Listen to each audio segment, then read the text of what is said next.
శ్లోకము 11 బలం బలవతాం చాహం కామరాగ వివర్జితం ధర్మావిరుద్ధో భూతేషు కామోస్మి భరతర్షభ లోభం అహంకారం కామం ఆసక్తి లేని బలము నేనే ధర్మానికి విరుద్ధం కాని కోరిక కూడా నేనే అంటే ప్రతి కోరిక తప్పు కాదు, ప్రతి బలం దుర్వినియోగం కాదు.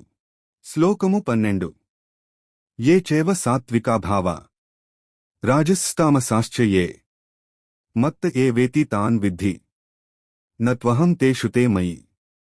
సత్వం, రజసం, తమసం ఈ మూడు గుణాలు ఎక్కడ కనిపించినా అవి నా ప్రకృతిలో నుంచే వస్తాయి. కాని ఇక్కడ ముఖ్యమైన మాట, నేను వాటికి లోబడి ఉండను, అవి నాలోనే ఉంటాయి. ఈ రోజుల్లో మనం ఇలా అనుకుంటాం, నాకు కోపం ఎక్కువ, నాకు అలసత్వం ఎక్కువ, నాకు ప్రశాంతత లేదు. కృష్ణుడు చెప్పేది, ఇవి నీవు కాదు, ఇవి నీ మీద పనిచేస్తున్న గుణాలు మాత్రమే.